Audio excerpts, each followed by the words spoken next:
Ladies and gentlemen, welcome to another episode of the Take Your Shot podcast. Of course, as always, I am your wonderful host, Joshua Getman, and did things spice up for game twos, especially on Monday where we had that incredible doubleheader between the New York Knicks and the Philadelphia 76ers and the Denver Nuggets and the Los Angeles Lakers. Those two games were absolutely incredible. Tuesday's games as well were absolutely incredible and a little bit surprising according to me, but that's just my opinion. We'll get into a little bit of that later as we discuss those games. But first, I want to get into something that I should have done Monday and something that I forgot to do once again, which is our Lights Out segment where we discuss eliminated teams and what they need to do this offseason. And of course, as we know in the play-in tournament, the 9 seeds were officially eliminated Friday night.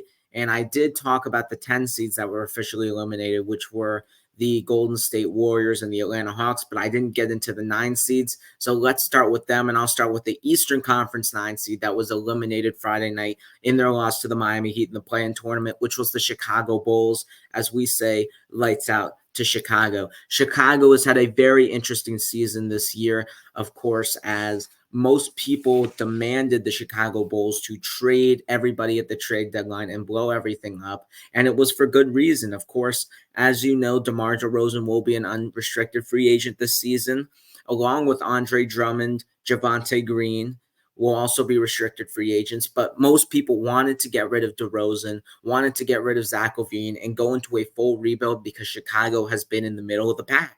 They really haven't gone anywhere ever since they were that number 1 seed for a little bit in 2022. They really haven't done anything, so people were demanding a rebuild in Chicago. For some reason, I don't know why, because I also demanded this as well. They did not trade their guys, and they kept the same roster. They were still in the middle of the pack. They got the 9 seed. They had a chance to make the playoffs, and even if they did make the playoffs, they probably still would have lost to Boston in embarrassing fashion. And I just don't really know what the current direction of the Chicago Bulls team is. I know DeRozan has expressed interest to return in Chicago, which I have no idea why, because Chicago is just a poverty franchise right now. But if DeRozan comes back, I just don't really know how you can build around DeMar DeRozan, how you can build around Kobe White. There's just not really a lot of flexibility if you're Chicago because you have the Zach LaVine contract. And nobody really wants Zach LaVine, especially at this current state when he's injured and just had a season-ending surgery. But quite frankly, nobody really wanted him anyway to begin with in the trading block. So it's going to really be hard to work around Zach LaVine's contract. Plus, you've got to potentially pay somebody like Lonzo Ball, who may go into free agency, even though he hasn't played in a few years. You're going to have to pay someone like Patrick Williams, who had a solid season before he had the season-ending injury. You probably caught a break that he had the season-ending injury because I'm guessing he probably would have demanded for more money because the way he was looking to start the season was pretty solid, Patrick Williams, and I thought he was on pace to have a much improved season, just like Kobe White, and ultimately, obviously, that didn't come to fruition. But that's a big break for Chicago because I think he would have demanded for more money, but you still got to pay Patrick Williams a little bit, which can hold back up your cap room as he's a restricted free agent. You just with the Chicago, and I'm assuming Torrey Craig as well will accept this player option. It's just with the Chicago team, there's just not a lot of flexibility to make really any moves. So do you let DeRozan walk at this point if you're Chicago? Maybe. And do you try to get as much as you possibly can for a Zach LaVine? Maybe Alex Caruso as well. There's just I just don't know the move for Chicago anymore. They really put themselves in this vulnerable position now where they're basically going to let DeRozan walk, and if he re-signs, you can't really do anything to improve the roster, and you're just going to be where you have been for the past couple of years as DeRozan only gets older, and you're just wasting another year with this roster.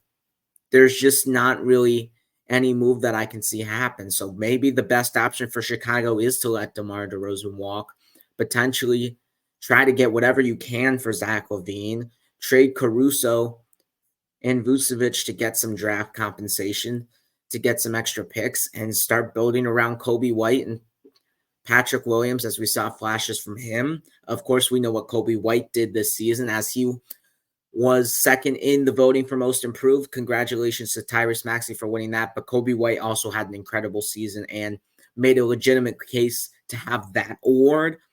So that's really what I would do if I'm Chicago right now. Honestly, there's just no reason to sign DeMar DeRozan back. You pretty much screwed yourselves over by not trading him, and there's just really nothing left to do for the Chicago team. Of course, you've got Vucevic, as I mentioned, and Caruso, who are also trading chips.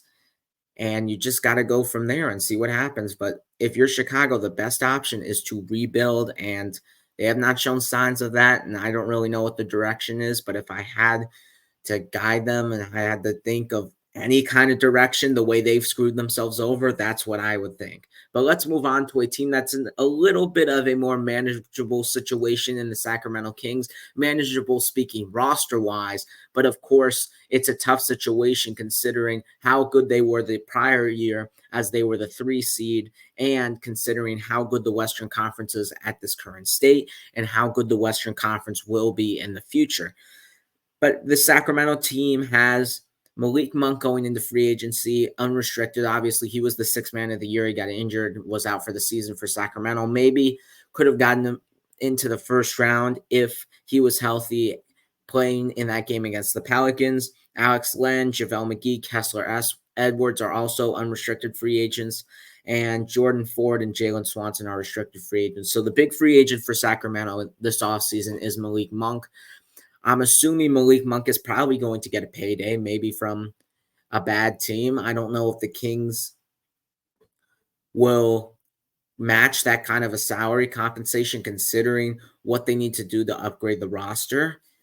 And if you're Malik Monk, you're probably going to take one of those deals. And I don't blame him. It's a lot of money he's probably going to get from one of those teams out there. Maybe it's a potential Orlando team that gives Malik Monk, hey, I'll give you $20 million a year. Why not? You were the 6th man of the year. There's just really nothing Sacramento can do to potentially match that offer. He's not a restricted free agency, but I just don't see Sacramento giving him the same kind of money like a team like Orlando could give, or a team like Detroit. So Malik Monk will most likely walk, but the one good thing about that is it gives potential flexibility for a Sacramento team who could potentially make a move in free agency. Maybe, as I just mentioned, DeMar DeRozan's going into free agency. I've talked about this move for a little bit this season. Maybe the Kings take a shot at DeMar DeRozan with this 3-and-D forward that can significantly help their defense and also give them another scoring threat if Sabonis and Fox are not scoring the ball at the level you need them to. I think he would be a good fit for Sacramento. But the one thing that I know that Sacramento does need to do is they need to get a third option and a 3-and-D kind of a player like a DeMar DeRozan. I don't know who else could potentially be on their radar, but Sacramento definitely needs to upgrade and make this roster better, because this roster is young and this roster does have potential. But when you look at the state of the West, you're going to have to make an upgrade because OKC is not going away. Minnesota's not going away. Of course, Denver's not going away. You've still got Phoenix, the Clippers lurking. You still don't know what the Lakers have up their sleeve. The Western and Memphis is coming back strong next year with Ja Morant. There's just so many teams in the Western Conference that are good. The only way Sacramento can contend is if they go out and trade for a star or sign a star from the Eastern Conference. And I think, as I said, DeMar DeRozan would be a perfect fit. I'm trying to think if any other players pop into my head, I'll let you know. But Sacramento needs that kind of 3-and-D forward that can give them an option on the wing, because I love Harrison Barnes, but he really hasn't been the kind of guy that's really elevated the Sacramento Kings team. He is a 3-and-D guy, but he just really hasn't made that much of an impact for Sacramento. And if they can get an upgrade from a Harrison Barnes, I think this roster would benefit significantly, not only on the offensive side of the ball for scoring purposes, but also bringing in a high-quality defender as well. I think De'Aaron Fox is fine. I think the Fox and Sabonis pairing is fine. I would like to see potentially another big guy as well for Sacramento to help Sabonis on the interior, because we know Sabonis doesn't have the best defense. So maybe somebody off the bench. Of course, Keegan Murray's fine as power forward. He's been doing great for Sacramento, and he's definitely a keeper, looking like the third best player on that Sacramento Kings team.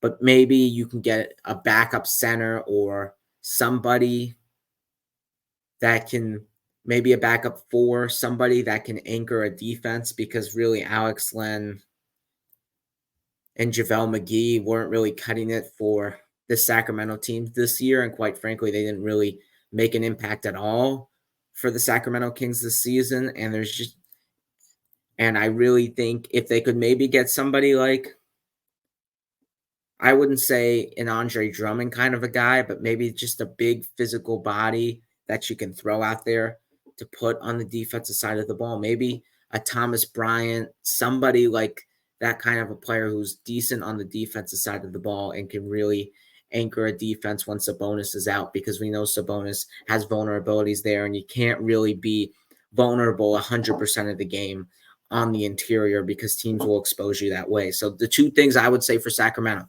get a 3-and-D forward, get a backup 4 or 5 that can anchor a defense. And that's my take on the Sacramento Kings. But let's go on from the lights out segment. Of course, as these playoffs go on, as teams get eliminated, we will continue to cover teams in significant depth in our lights out segment, and they will probably be more and more extended as we go throughout the postseason. But for now, let's continue enjoying watching these playoff games. Hopefully we get no sweeps, but that's probably not going to happen.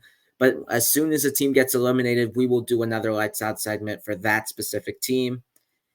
But for now, let's just move on to the playoffs. Let's go to our game 2 recaps. Let's start with the game that everybody is talking about in the Eastern Conference. Obviously, the Western Conference, we know the other game that was pretty significant. But in the Eastern Conference, the Philadelphia 76ers had a last-minute meltdown. What a crazy and what a controversial finish in Madison Square Garden on Monday night. The Knicks trailed down 5 points with less than 30 seconds to go. They had the ball. Brunson shot a 3. It bounced up and it bounced into the basket. It took 2 bounces, hit the 3. They cut the lead to 2. The Knicks pressured the ball. They inbounded to Maxey. Maxey looked like he got tugged on the jersey, no call. Maxey looked like he got pushed on the ground, no call. Nick Nurse looked like he called a timeout. They didn't grant him the timeout. The Knicks got a steal. DiVincenzo got a wide open 3. He missed it. Hartenstein got a rebound, which has been the story so far of the series. The Knicks dominating the glass on the Philadelphia 76ers. And DiVincenzo got another wide open look, and this time DiVincenzo hit it. Mike Breen did one of his iconic double bangs, which tells you how crazy of an ending that is, because you never see double bangs from Mike Breen. It was just witnessing it on the television was absolutely crazy, and I cannot imagine what the environment was like in Madison Square Garden. As I just mentioned, the controversial calls at the end of the game, those calls that I mentioned of Jalen Brunson tugging Tyrese Maxey on the jersey, Josh Hart pushing Tyrese Maxey to the ground, and Nick Nurse not being granted a timeout, were all deemed incorrect on the last 2-minute report that came out Tuesday. So that was interesting that those calls were marked incorrect by the league. Of course, Scott Foster, our favorite referee, was officiating that game. No controversy there at all. But I mean, no matter what the officiating is, the fact that Philadelphia blew this lead with 30 seconds to go, it's just a brutal,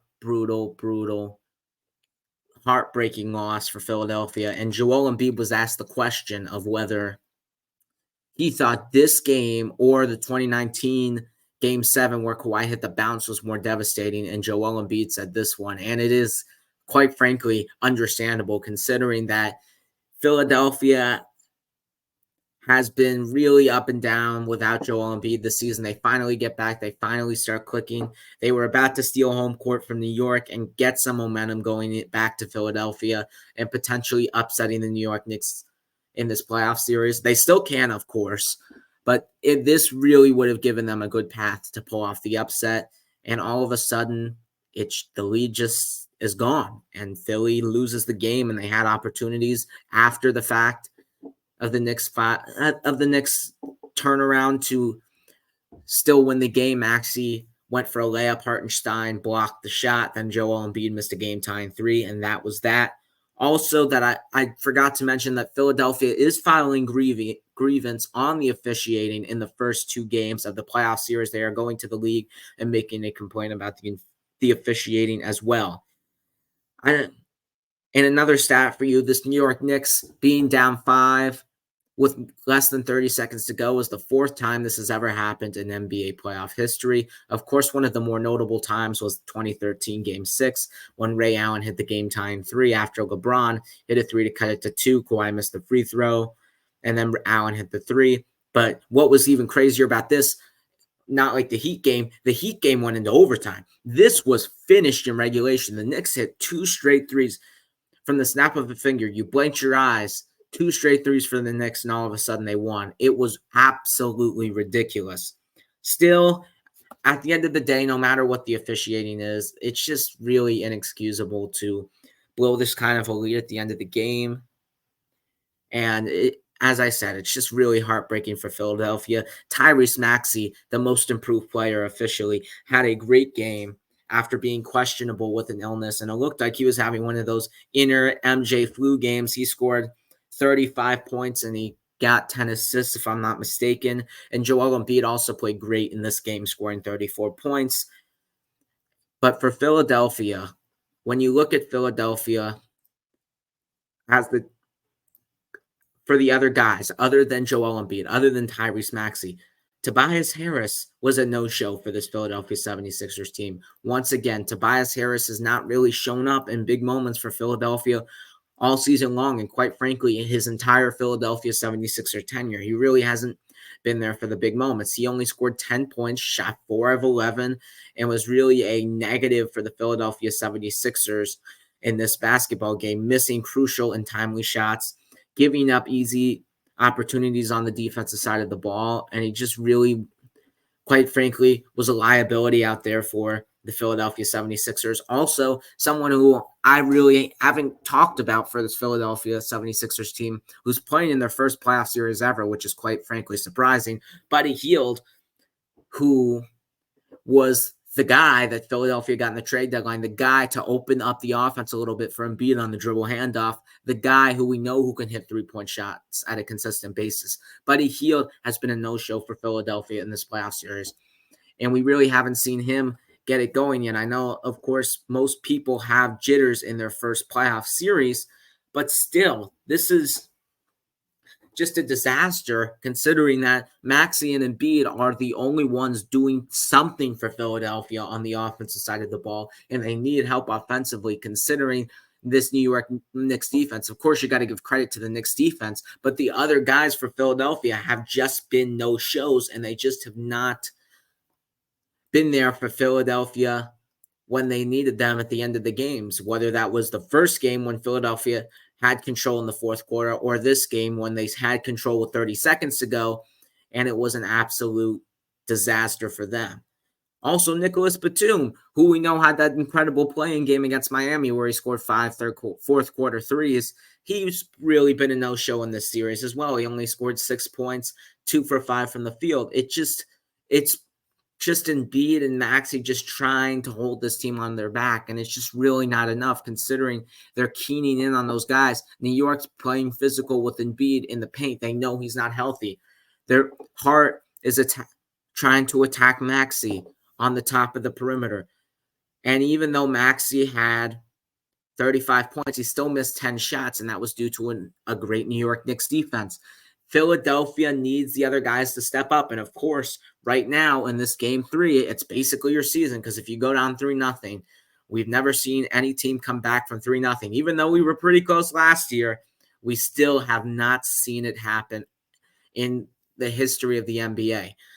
So Philadelphia desperately needs players to step up. Of course, role players play better at home, but especially when if Philadelphia makes the series interesting and it goes back to New York for a potential crucial Game 5 or even a potential Game 7 in this series, the role players are going to need to step up for Philadelphia. For New York, Jalen Brunson, the story again, he struggled again, and yet here comes the New York Knicks role players, unlike Philadelphia, to save the day. Josh Hart, once again, I don't know what's gotten into Josh Hart this postseason, but he's looking like he's shooting the ball like Wardell, Stephen Curry. He shot, if I'm not mistaken, 4 for 7 from the three-point line, which over 50% in his last 2 games from the three-point line. People in the regular season let Josh Hart shoot the ball because that's how bad he is from the three-point line. When he's hitting shots like this, considering how strong he is of a driver and an attacker to the basket, it can create problems for defenses, especially if Josh Hart beats the defense because they're closing out hard on the three. You drive, kick it to the corner for a DiVincenzo or McBride three, or even a Brunson three. It really opens up their offense if Josh Hart can hit some threes. And also Dante DiVincenzo. I don't know what's gotten into him this season, but Dante DiVincenzo has looked the best version of himself in his career, and he looks like somebody who's more than just a role player for this New York Knicks team. He is making a major contribution every single night for this New York Knicks team. Once again, efficient from the three-point line, 4 for 8, 19 points. He was a plus 11, the highest of any New York Knicks player. Of course, as I mentioned, he hit the game-winning 3 for the New York Knicks, and he's just been incredible all season. And someone who has really been undervalued this season, considering Mitchell Robinson has been out this season, and this guy's really taken a step up for the New York Knicks this season. Isaiah Hartenstein.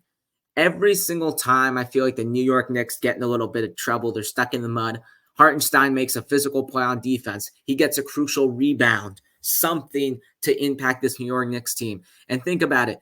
As I said, DiVincenzo missed the first 3 to win the game. Hartenstein was the one to get the offensive rebound. Hartenstein was the physical one to get that rebound, find a wide open DiVincenzo for the win. Hartenstein makes crucial, timely plays. It may not show up on the box score. It may not be, it may not look like it's that great, but every single game, I feel like Hartenstein is making plays that nobody's really talking about, and he is a huge reason why the Knicks have success this season, and a huge reason why New York kept their grit and grind on the interior, because Mitchell Robinson was a very valuable piece for New York. Obviously, he's back now coming off the bench. But when Hartenstein took over, nobody really thought it was going to be that big. He was going to make that big of an impact. But, of course, that's completely proven wrong. Isaiah Hartenstein has made a big impact, and it's shown in a big way, not only in the regular season, but making a difference in the postseason now for the New York Knicks. I am a little concerned, though, about these Jalen Brunson struggles, because eventually some games, especially when you're on the road, if Brunson perhaps struggles in Philadelphia, as I mentioned a couple of minutes ago, role players do not play as well on the road. They play better at home. So if these New York Knicks role players like Josh Hart, DiVincenzo, Isaiah Hartenstein, Don Bogdanovich on the road playing bad, Brunson is going to need to step up. And if Brunson does not play good for this New York Knicks team on the road, I think it could cause problems for the Knicks, and they could potentially drop 2 games in Philadelphia. I think that's possible if Brunson continues these struggles. And it's not only for this series. As we evolve toward the later series, as you play better opponents, like especially if you meet a Boston Celtics in the conference finals, Brunson's going to need to play good. So it's a little bit concerning for now, but of course it's only 2 games. And the New York Knicks role players have been stepping up to so we're cutting a little bit of slack. But that is a definite concern going down the stretch. Now, of course, the series does shift to Philadelphia, and Philadelphia is favorites to win both of those games, and they could make this series potentially interesting again. I'll talk about that a little bit later, but Philadelphia in New York had 2 winnable games that are really, really devastating losses, especially this last one on Monday night. They definitely should have won at least that one, if not both of the games in New York. And I think they're going to play with a chip on their shoulder, and I think they're going to play better, which is why I said Jalen Brunson is probably going to need to play better for the Knicks. But I think this series is still going to be a great one. I think Philadelphia will definitely make this series interesting. And we'll see what happens. We'll see how Philadelphia responds, because it's going to be very interesting considering how Joel Embiid had his head down. I mean, Tyrese Maxey's just trying to stay positive. Like, Philadelphia is very, very demotivated right now and just heartbroken. And it's going to be interesting to see how they respond going forward in the series. Let's go on to a quick recap of the second game of this series because it feels like the same story happened during game one. The Orlando Magic once again struggle on the offensive side of the ball. Again, you've got to give credit to the Cleveland defense, but at the same point, if you want to win playoff games, you are going to have to score the basketball if you're Orlando. And just like the first game, the second half was mostly a blowout. Orlando made a push to finish this game, only losing by 10, 96-86. But for most of the game, it was basically a blowout for this Orlando Magic team.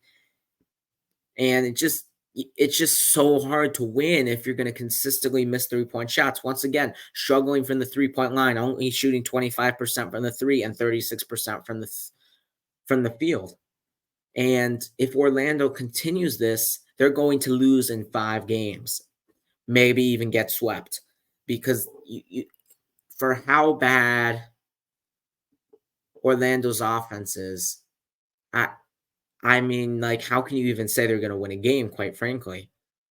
And Cleveland gives them opportunities to score. Cleveland's not a great offensive team, and they're giving Orlando these opportunities to score the ball. And it's not like Orlando's getting bad looks. Orlando is getting good quality looks at shots, whether that's from the 3-point line or whether that's from the paint.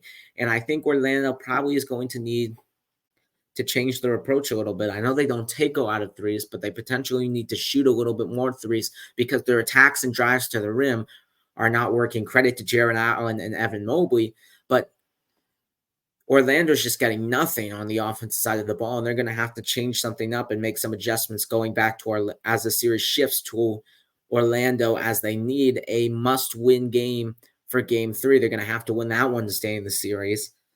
So, I mean, I don't know what's going on with this Orlando team. And if they don't put up offense, their season's going to be over pretty soon. Also in this game, quick mention before we move on, Jalen Suggs did get injured in this game. He did come back, but it looked a little bit scary as he hurt his knee, and he had to get helped up to the bench and went to the locker room. But he looks fine, and according to sources, he is going to play for Game 3. So if you were wondering about that, he is going to be A-okay for Game 3, and he's still a crucial part of this series. And I'm glad Orlando didn't lose him because he is their number one defender on the perimeter and is probably their third best scoring option, which they're going to need every little bit of the scoring for Orlando. But let's move on to the next letdown of Monday night, which is the Los Angeles Lakers blowing a 20-point lead in the second half to Denver, and what was a dreadful loss for the Lakers, going down 2-0 after they had control for, I would say, 99% of that basketball game.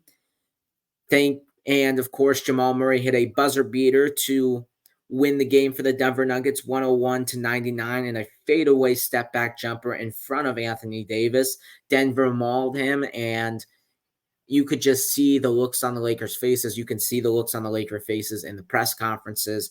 It was just an absolute brutal loss for the Los Angeles Lakers team.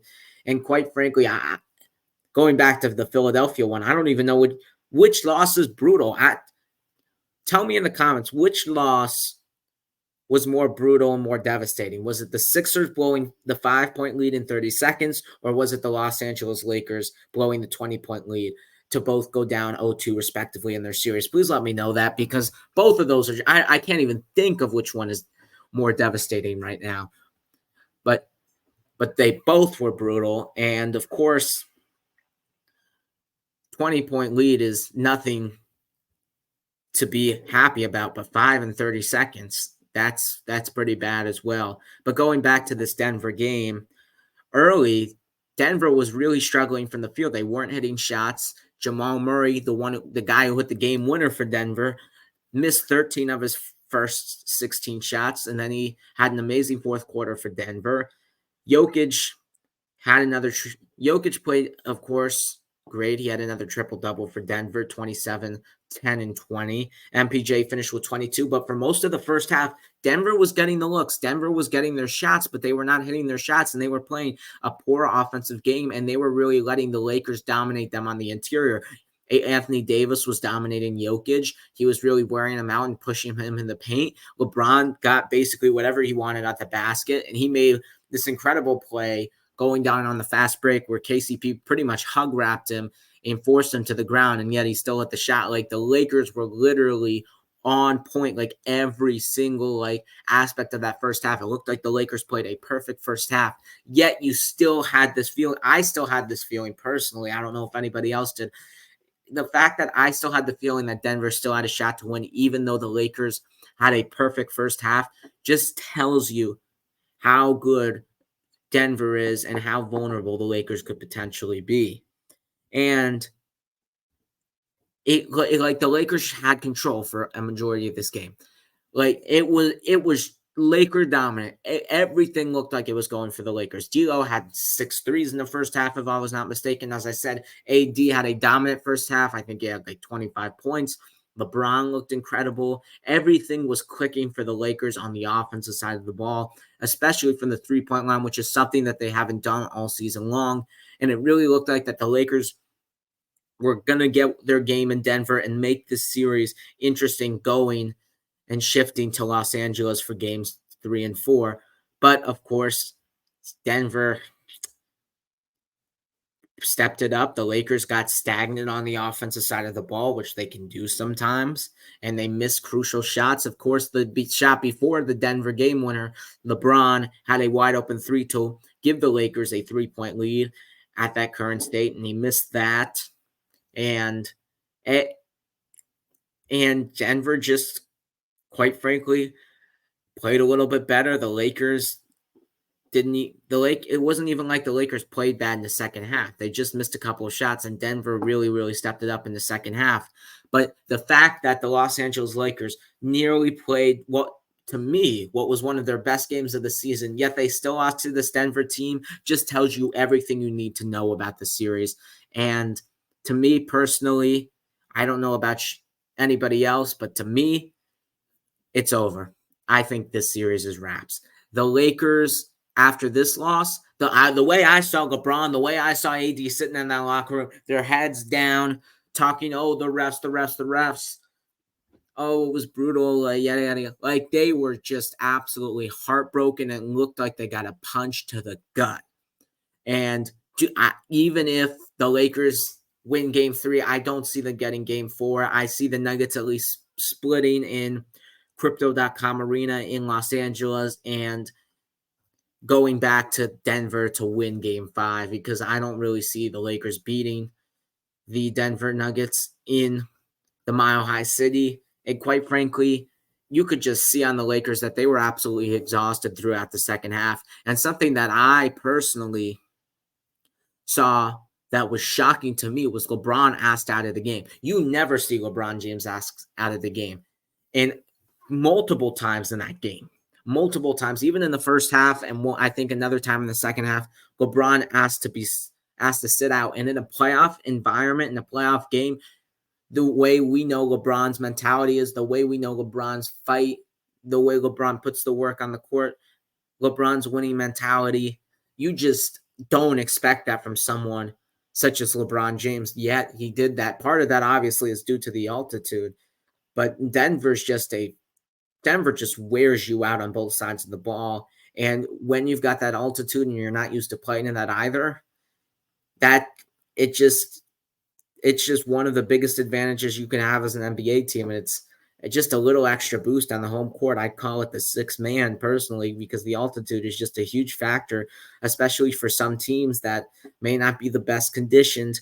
Some guys that potentially have issues and get cramps and run out of breath easily, because we've seen LeBron have issues in the past like this. Remember in San Antonio in game 1 of the 2014 finals, if I'm not mistaken, there was these rumors that San Antonio, the air conditioning broke, and LeBron absolutely got fatigued and tired, and he got cramps. So we've seen this from LeBron before, but I was just, quite frankly, a little shocked from that. And it just really looked like the Lakers are just out of they're just out of it, and they're just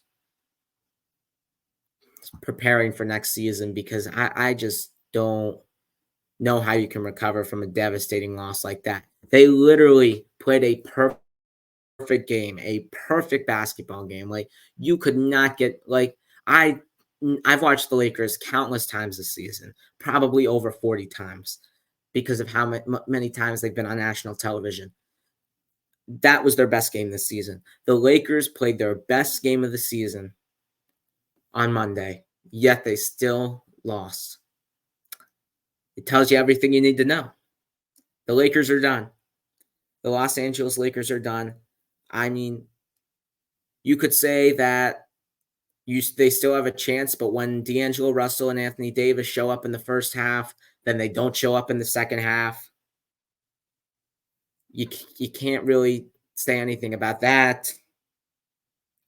And in the second half, the Lakers also looked worried about the officiating. They weren't really focused on handling their business in the game. They were complaining about the officiating. And quite frankly, I think most of the calls, watching that game as a neutral fan, I think most of those calls were leaning toward a little bit of the Lakers' favor.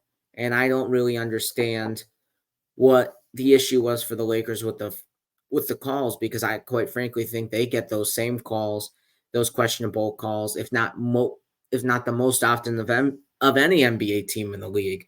So they just really looked like they just were frustrated, complaining to the refs, and then after that buzzer beater, it just looks like there's no way of recovery for this Los Angeles Lakers team.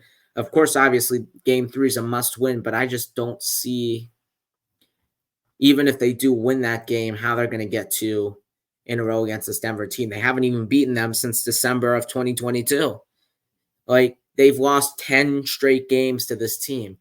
That's ridiculous. And I feel like Denver just has the Lakers number. And I feel like every time Los Angeles plays Denver, whether that was at the beginning of the season when Denver had their championship ring ceremony, in LA when LeBron scored 40,000 points, and in LA when Kobe Bryant's statue was unveiled, Denver just spoils all the Lakers' great moments. And it has continued and continued. And currently, right now, the Nuggets just have the Lakers number, and I just don't see that changing in this series. Nuggets in 5, and I'm gonna say Lakers. Like, I'll give the Lakers a game because I think they have enough to where they can get a game, but I just don't see it getting any further than 5. I'd be shocked, and I wouldn't even be surprised if this was a sweep, quite frankly, just like last year's conference finals. So, I mean, I don't even know what to say for this Lakers team. I'm just speechless. So let's just move on to the Tuesday games where Minnesota takes a 2-0 lead against the Los Angeles Lakers.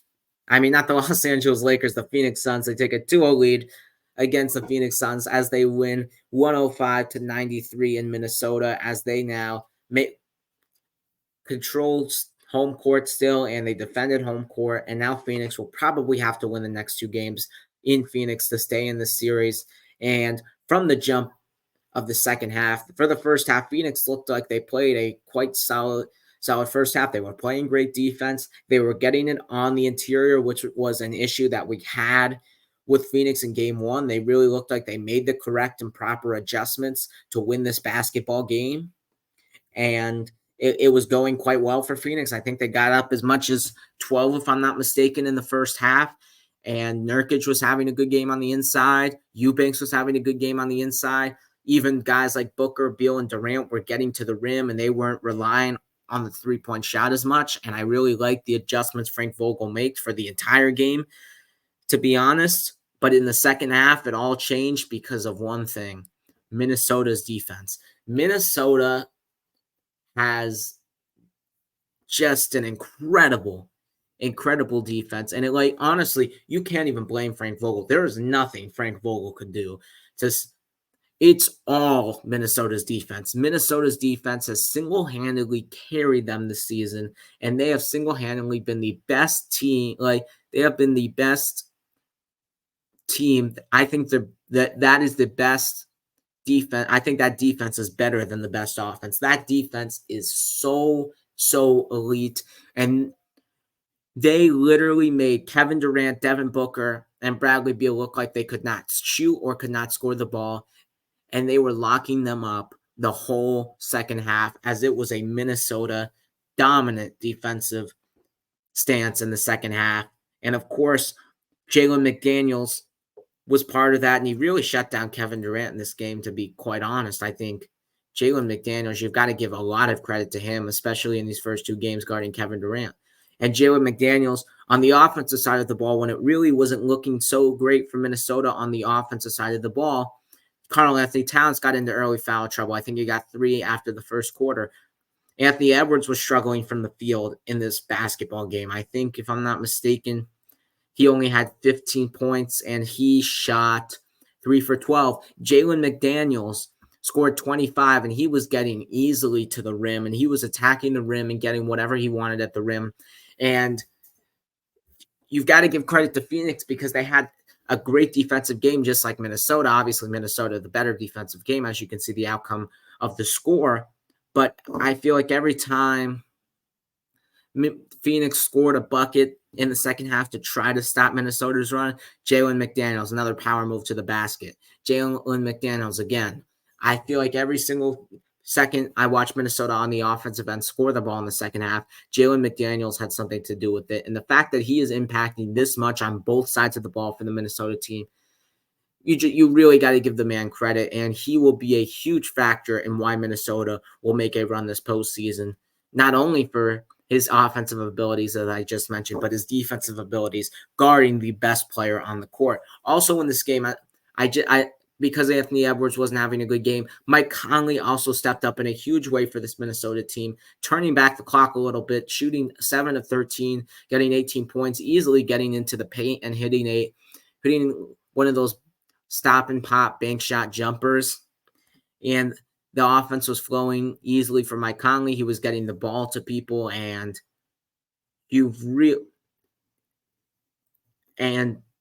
every time I feel like Mike Conley had the ball running the offense, it just really looked like it flowed from Minnesota. Every time Mike Conley was out, I didn't feel like the offense flowed for Minnesota. It got stagnant. They really were taking bad shots, turning the ball over a little bit in this basketball contest. But every time Mike Conley was in, I feel like he settled the game down and controlled the offensive pace. Even though Monte Morris has been solid for Minnesota as the backup point guard, he was not great today. And every time Monte Morris was in the game, I felt like Phoenix was making a little bit of a push. Monte Morris was a minus 14, while Mike Conley was a plus 14 in this game. You can clearly see the difference there. And Mike Conley, huge game today for the Minnesota Timberwolves. And this just proves if Anthony Edwards has an off game, Karl-Anthony Towns is in foul trouble, the others can step up for this Minnesota team. We really haven't seen the others, quite frankly, a lot this season on a scoring basis for this Minnesota team. But now we've seen Jalen McDaniels score, Mike Conley step it up a little bit. This Minnesota Timberwolves team has shown to the rest of the league this week, after beating Phoenix 2 straight, that they are a legitimate contender to come out of the West, because even if teams keen on their stars, they can still rely on their role players to score the basketball. In this basketball game, though, what I noticed the most, what killed Phoenix, was the turnovers. They had a lot of turnovers, credit to Minnesota's defense. And Minnesota got 29 fast break points off Phoenix's 19 turnovers. But the problem was Phoenix also played great defense. They forced Minnesota into 13 turnovers. But Phoenix only scored 2 points off Minnesota's 13 turnovers, and they were terrible on the fast break. And every time they had an advantage over Minnesota, and when you have an advantage over Minnesota on the fast break, it's a necessity to convert, considering how lethal and how elite the Minnesota half-court defense is. They did obviously not convert on those fast break points. And when you get outscored by 27 on the fast break and a 12-point loss, clearly a huge reason for the deciding factor of that game. Overall in this game, I was quite frankly a little shocked. I thought Phoenix would make a response, and they looked like they did in the first half, but all of a sudden Minnesota just turned it up on the defensive side of the ball, and they just look like an impossible force to stop on that side of the ball. It feels like every position 1 through 5, they have a favorable matchup. Mike Conley's a great defender. Edwards is a great defender. Of course, I just praised on how Jalen McDaniels is a great defender. Rudy Gobert, of course, is going to be Defensive Player of the Year. And even though Karl-Anthony Towns has some defensive liabilities, he's still a pretty solid defender out there for Minnesota as well. So 1-5, this Minnesota team, lethal on the defensive side of the ball, and that is why they're going to win series. And I had Phoenix winning this series, but from the way Minnesota's playing, it's hard to not say they're going to win the series right now. Of course, Phoenix is not out. They still have an opportunity to go back to Phoenix, get some momentum, win their games, and tie the series going back to Game 5 in Minnesota. But of course, you've got to win 2 games, which is clearly, as you've seen in the first 2 games of the series, will be a tough and hard task to do for this Phoenix Suns team. But we'll see what happens. I still think Phoenix is in the series, unlike some other teams who are down 2-0, like the Lakers. But it's going to be interesting to see how Phoenix responds and how Phoenix adjusts once again to that Minnesota elite defense. But let's go on to the Indiana Pacers, as the Pacers bounced back strong today in Milwaukee as they defeated the Milwaukee Bucks 125-108, and they are the first team in this entire postseason to win on the road. It took 13 games, if I'm not mistaken, but the Indiana Pacers did it. They won on the road. The first team to do it. They tied the series, and they stole home court advantage from the Milwaukee Bucks without Giannis Antetokounmpo on the court. As I said, going into the series, I expected Indiana to take at least one of these games because Giannis is obviously out, and we've seen even with Giannis the vulnerabilities Milwaukee has had on the court this season.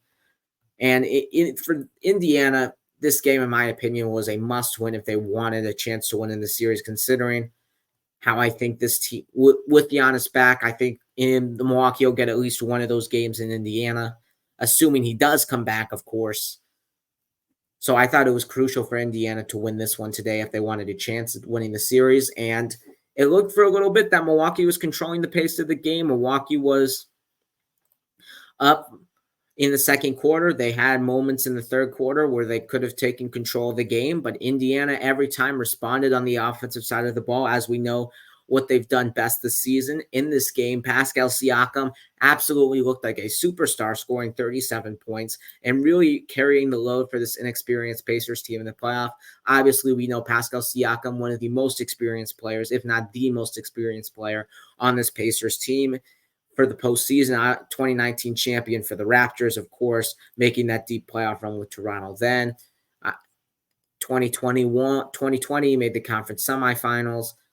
Pascal Siakam's been in a lot of huge playoff moments, and it showed so far in the first 2 games of the series as he's really asserted himself for Indiana as the best player in the series. And Tyrese Haliburton has just really not looked the same ever since his injury. He didn't really have a great game today. He scored 12, 4 of 10 from the field, 3 of 7 from the three-point line. He was a plus 17, and he was a great distributor, and he really made an impact on distributing the ball, setting his teammates up as he always does best. But his scoring ability has looked very limited since his injury, and that could be a concern, especially when Giannis comes back for this Indiana Pacers team, considering you're going to need all the offense you can possibly get to outplay that Milwaukee Bucks team.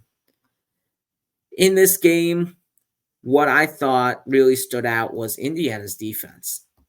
I've preached this before the beginning of the series. If Indiana can play good defense, if Indiana can step it up and play great defense, they will be a threat in the Eastern Conference and be a threat to make the conference finals. And in a game like this, where Indiana really, really stepped it up, especially in the second half, only allowing 53 points, if I'm not mistaken, in that second half, really, really, I've quite frankly haven't seen that much of great defense from Indiana this season whenever I've watched them. And if Indiana can play the defense they played today, keening in on Damian Lillard, protecting the rim the way they did, Miles Turner being assertive as a defender in the paint, blocking shot after shot.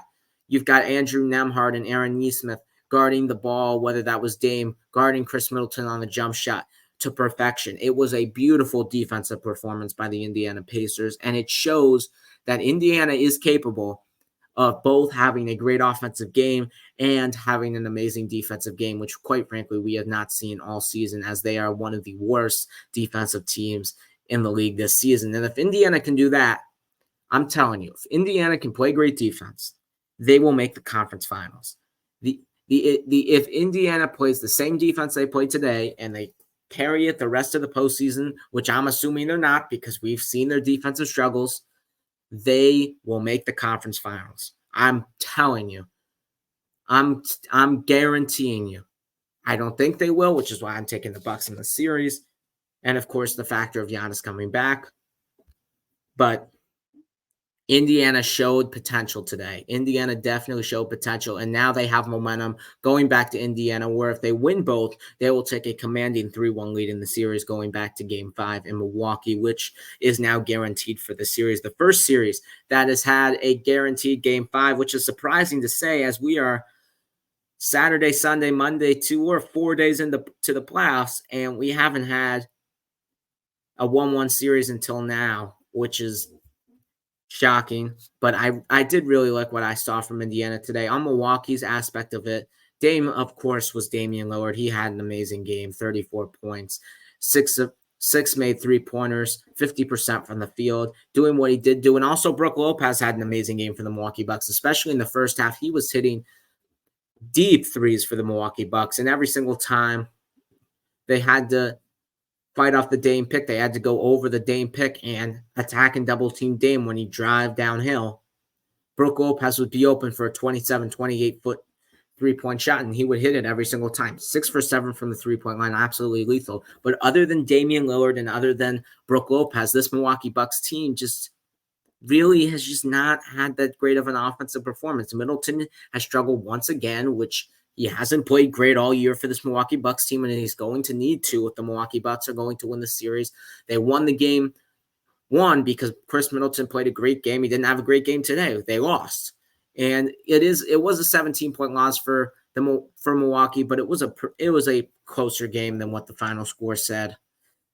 And they really did have opportunities to win. And Middleton, I feel like, was short on a lot of his jump shots today.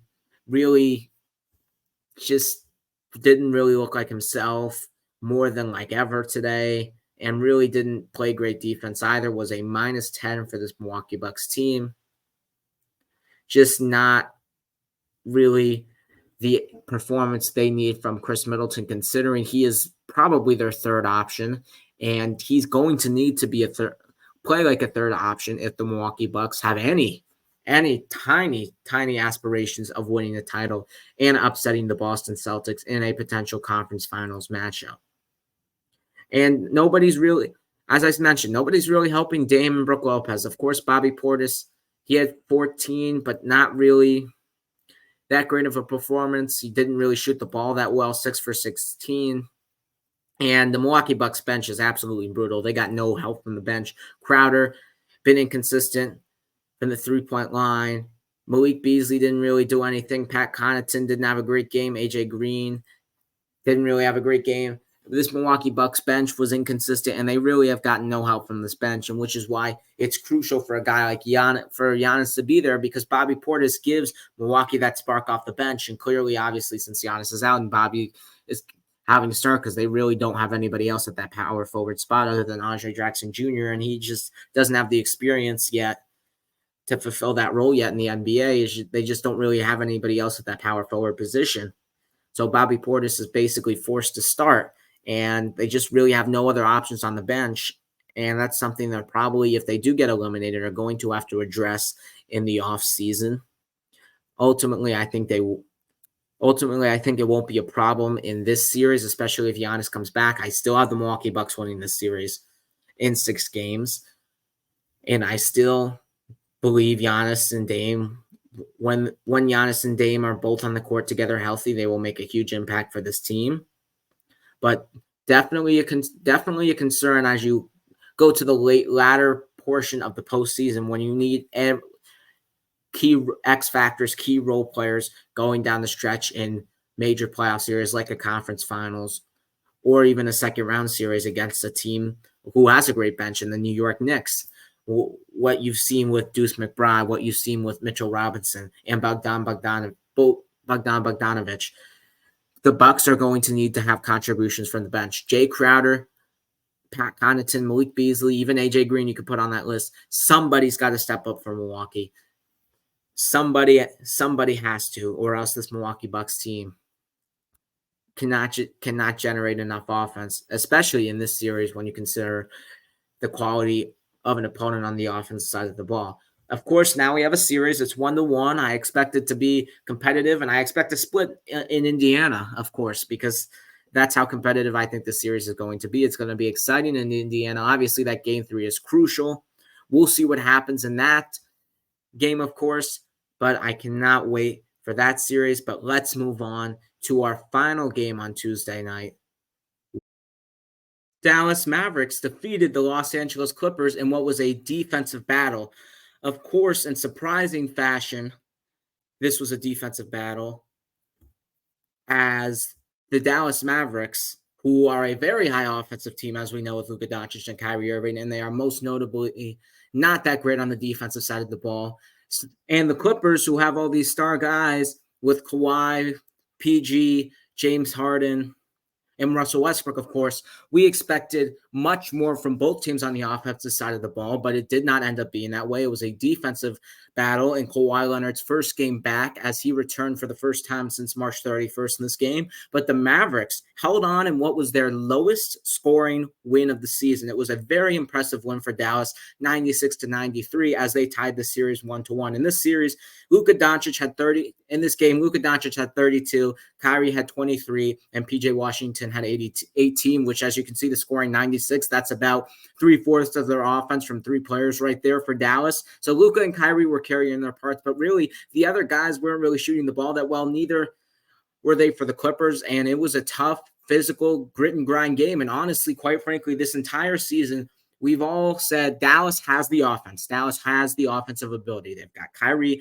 They've got Luka Doncic. But can they win a game in the mud? Can they win a grit and grind game that's going to be tight, going to be close, and going to be a more defensive battle in a particular postseason scenario? And they just showed that Dallas can dig in and win on the defensive side of the ball. And when you're looking at a championship contending team, as in a team that could potentially win the West, a team that could potentially beat Denver, a team dominant on both sides of the ball, a team that can beat Boston, who's been one of the best teams on both sides of the ball this season, you are going to have to do it on both sides of the ball. And Dallas proved that in this game as they took home court advantage from the Los Angeles Clippers. In this game for Dallas, Tim Hardaway Jr. did hurt his ankle and will not return, which could be a crucial factor going on the stretch because remember, Hardaway, incredible guy off the bench for Dallas, can give them 20 points per game on any given night. I think, if I'm not mistaken, he averaged 15 points per game this year for Dallas, but that could potentially be a big loss down the stretch, and guys like Dante Exum, Maxi Kleba are going to have to step up for the Dallas Mavericks on the offensive side of the ball because Tim Hardaway Jr. may seem small, but that is definitely a big loss. Also, Gaffer was down for Dallas in this game for a little bit, but I think he ended up coming back in the second quarter. It was a little bit of an injury scare, but Daniel Gaffer was fine and will obviously continue to play in this series. And what stood out to me on the defensive side of the ball for Dallas in this particular game was Luka Doncic. Let me give you some advanced stats on Luka Doncic in this game. On the defensive side of the ball this game, when he was the primary defender, Clippers players shot 2 for 17. 2 for 17. That is incredible. And on the 11 shots Doncic did contest, none of them were made by the Los Angeles Clippers. Doncic was all over the floor defensively. He looked the most motivated I think I've ever seen him in his career on the defensive side of the ball.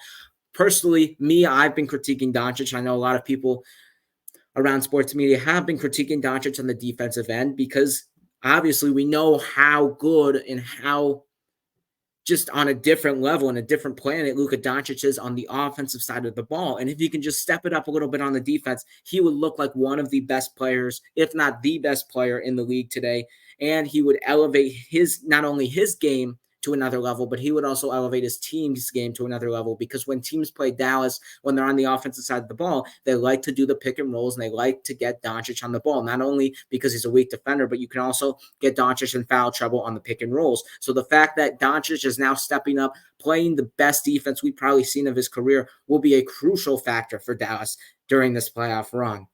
On the Clippers side, I mean, we expected Dallas and LA to probably split the first two games of the series. It was actually the opposite of what happened. Without Kawhi, the Clippers won, and with Kawhi, the Clippers lost. But you've got to give some slack to the Clippers for the reason of Kawhi Leonard's got to be integrated back into the offense, back into the system. He hasn't played a game since March 31st, which is basically a month for this Los Angeles Clippers team. So he's got to integrate himself back onto the offensive side of the ball. So it's going to be tough for the Clippers to adjust when they were running this Harden, Paul George-centric offense, and those two were getting most of the touches. Now Harden has to become a little bit more of that facilitator again. Paul George has to give up some of his shots, create space for Kawhi Leonard. So it's just a different offense when you have a guy like Kawhi Leonard on the floor, who's such an impactful offensive player, and he will also help on the defensive side of the ball. He did look rusty, as I said. I expect that to be changed as we progress through the series.